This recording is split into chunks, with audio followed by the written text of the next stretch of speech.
Imran Khan was once known as a wily cricketer. Under his captaincy, Pakistan won its first and only World Cup in 1992. Cut to 2022, Khan has similarly been able to outfox a united opposition in what was expected to be a no-confidence motion, which he was bound to lose due to defections and desertions. The matter right now rests with the Pakistan Supreme Court on whether lawmakers can hold a no-confidence vote against Imran Khan after the man summarily dismissed the National Assembly and called for fresh elections. The court could rule that Imran Khan's move is unconstitutional or decline to interfere. The verdict is far from certain. Now, so much for Imran Khan's promise of Naya Pakistan. The slogan that allowed Imran Khan to sweep to power in 2018 lies shattered 4 years into his government. Under him, Pakistan has hurtled from an economic crisis to a debt crisis to a security crisis and now a constitutional crisis. Here's a look at the 4 key mistakes of Imran Khan in his 4-year tenure as Pakistan Prime Minister. Mistake number 1. He failed to deliver on his Naya Pakistan promise. His promise was of change, reforms, and a Naya Pakistan. His rhetoric underlined breaking free Pakistan from the shackles of corruption and instability that the country's two-party political order had come to signify. But Imran Khan failed to deliver. His government has been accused of not doing enough to revive the already crumbling economy, in part due to frequent U-turns and changes of ministers as well as financial advisors. The Pakistani economy, which was already in doldrums pre-pandemic, is shrinking and battling severe inflation. The Pakistani rupee has lost 50% of its value in the last several years. Consumer price inflation is at an all-time high of 12%. Foreign debts are crippling and the country is on the verge of bankruptcy.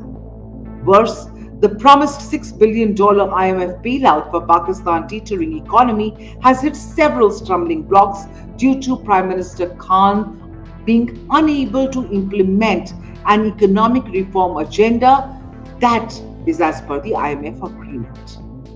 Let's look at mistake number 2, mismanaging the opposition. Imran Khan's second big mistake has been to mismanage the opposition. For a man who cobbled together a coalition to come into power, Imran Khan has failed to understand the first thing to make it work is cooperation. First, he alienated the opposition, who used the growing public disenchantment on economic woes to target him. But instead of sitting across the table from the opposition, Imran Khan, on the other hand, chose violence to intimidate them. Last month, Islamabad police surged into Parliament lodges, arresting 19 people, including key opposition members in the National Assembly. And this was not a first by any yardstick. Prime Minister Khan's threats and vindictive approach towards the opposition has seen all major parties now come together to corner and challenge his government. Secondly, even Imran Khan's own coalition allies have left him to side with the opposition.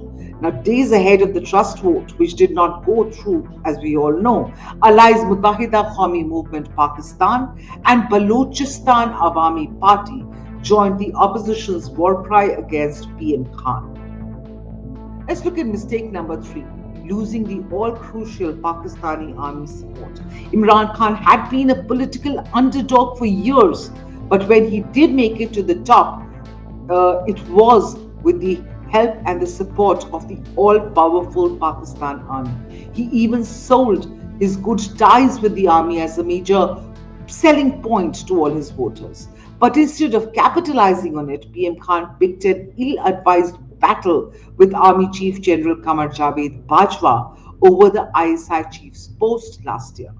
The fault lines have only widened ever since.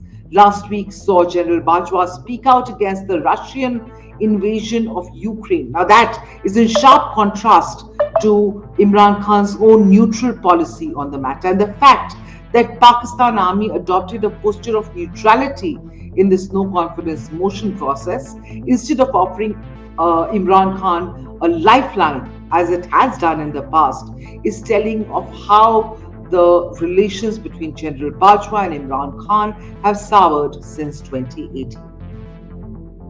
Mistake number 4. Now remember Imran Khan's gleeful, so much excitement remark when he landed in Moscow the same day that Vladimir Putin launched an air, sea, and land invasion of Ukraine. Well, yes, those are the images. They are a mortifying culmination of the last 4 years of his anti-West foreign policy. This despite being dependent on these same Western nations for the IMF handout to kickstart Pakistan's sagging economy. Imran Khan's constant whine at not having received a call from the US President Joe Biden since he took over office simply reinforced the fact that the West was not looking at Imran too kindly either. Imran Khan, in fact, has pushed Pakistan dangerously close to China while indulging in paranoid anti American chatter all along. Now, combine that with his constant abuse of the Americans for pushing previous Pakistani regimes to support the war on terror, even aiding Taliban's takeover of Afghanistan. And small surprise then that the West believes him to be sympathetic towards radical Islamic groups like the Al Qaeda and Islamic State. Now, not just the West though, Imran Khan has also annoyed Arab allies by getting very cozy with Turkey. The Saudis and the UAE have hit back at Islamabad by asking for early loan repayment and even cutting back on fuel export concessions, further creating problems in the Pakistan economy. Imran Khan can rant all he wants about alleged foreign conspiracies to topple his government, but all he has done in the last 4 years is isolate key global allies, including the US, mismanage the economy, and fail the very people who voted for his Naya Pakistan promise. And for all of this, he has only himself to blame.